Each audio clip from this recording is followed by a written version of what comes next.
Welcome to Spotlight ETSU. Today we are joined with a special guest, ETSU's professor, Dr. Chase Mitchell. How are you doing today? Good. Thanks for having me on. Happy to be here. I'm glad to hear that. I don't want you to be miserable. I really appreciate you taking your time to be here today, and we really just want to get to know you and about the things that you've got going on. So I'm going to jump right into it if you're cool with it. Sure. We'll start with some easy questions. I don't want to trip you up or anything. All right. No, but we'll start with where are you from and how did you end up at ETSU? Sure. So I'm from Bristol, Tennessee, so just down the road. Went to Tennessee High School. My dad was actually a high school math teacher, coach there, and I did my undergraduate degree in journalism. I thought I was going to be a journalist at King College, aka King University now, in Bristol. After undergraduate, I tell people, I graduated in 2008 with a journalism degree, so it was the worst possible year with a very challenging degree to get a job. So I used the opportunity when there wasn't as many job vacancies here in the U.S. to travel abroad. I taught English overseas for a couple years, and then I came back here to do my master's actually at ETSU. After my master's program, I wanted to continue on with my education, so I went to Texas Tech in Lubbock to work on my PhD. And once I finished coursework, I ended up moving back here and working in industry, actually at the William King Museum in Abingdon for a few years. And then when I finished my dissertation, just out of serendipity, talked to Dr. Marshall. We were working on a project together, and he said, "Hey, we're hiring too. Would you be interested in apply?" Of course, I said yes, and it sort of led me here, and I'm happy to be sitting here with you. Awesome, that's really great. Yeah, Dr. Marshall's a great resource, and if you can get in good with him, that's how you. So you're saying is getting good with him, and then you can get a job. And so I know that. So you mentioned journalism, which I'm fascinated by. Not smart enough to get a degree in though. But so you got your undergrad in journalism, and obviously you've got your doctorate. So what are your other degrees? So my master's is in professional communication. The degree exists still here at ETSU, but it's through the communication and performance program. That was back when the departments were together. So I knew of Dr. Marshall. I never had a class with him when I was here. He was a relatively new faculty member. But I did it was basically with a concentration with public relations. I went back overseas to do my master's project, which was kind of like a combination film and thesis.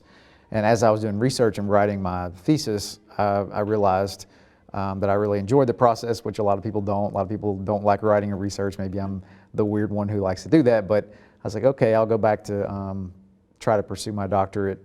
And it just, it worked out really well. And I enjoyed my time at Texas Tech. My PhD is in a field called technical communication and rhetoric. So a lot of it is grant writing, writing for the sciences, adapting complex information like science or engineering for people to read in other contexts. Kind of a niche field, you might say, yeah. But yeah. But that's cool though. I mean, I personally, I'm in grad school. I think that's as far as I'm going to take it, but I have so much respect for anybody that goes above the graduate level, because this here is already a lot. So you've had a lot of hard work you've put into it. So that's really great. Thanks. It's a lot of work, and it is, it's for a very specific, if you're doing a PhD, you really kind of know you want to go into teaching, which I really enjoy. Teaching is my favorite part of this job, is getting to know the students, undergraduate and graduate, working with them on projects and thesis research. Of course, I have to do my own research for tenure track, but the teaching part is my favorite. I'm glad you said that, actually. So you are obviously a professor. What all classes have you got going on right now? Sure. So since I am relatively new, I haven't taught a whole bunch of different classes, but for the first semester I taught multimedia production, a couple sections of that, which is kind of, the general overview course. It's a core requirement for our majors.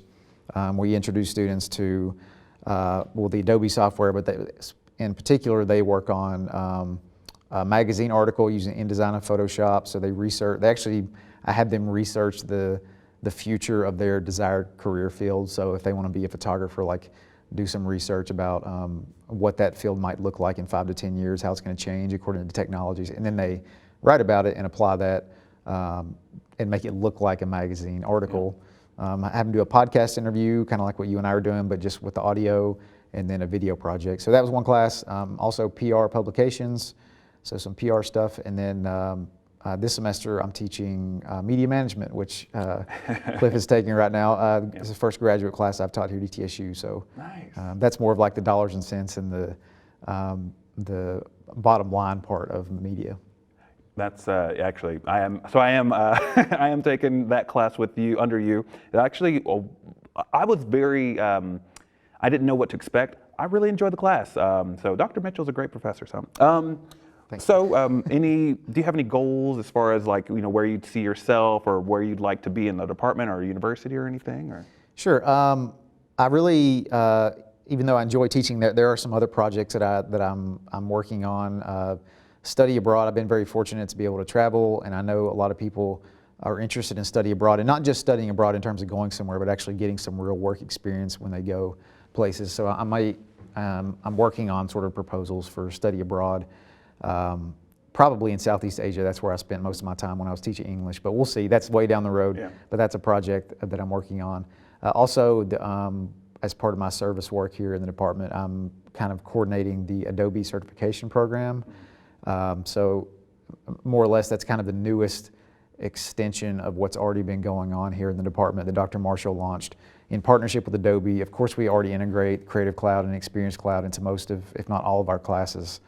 But this now is allowing our students, undergraduate and graduate, to become certified with a professional credential that's on par with something similar to a graduate certificate or a professional credential that can then just, not only make their resume look better, which it does, but make them more competent in the programs that are actually being used in industry. Okay. Well, I'm actually glad you brought that up. So I know that there, I'm a member of the Brand and Media Strategy program, but in addition to that, there are, certificates and things like that students can get. One of those specifically is the film production certificate. I know that you're involved with that. Could you tell me a little bit about that program, or? I'm not as involved with that. Shara Lange is the one that's sort of heading up, and Rusty Sheridan are the two that I think are leading that. I'm not as involved with that.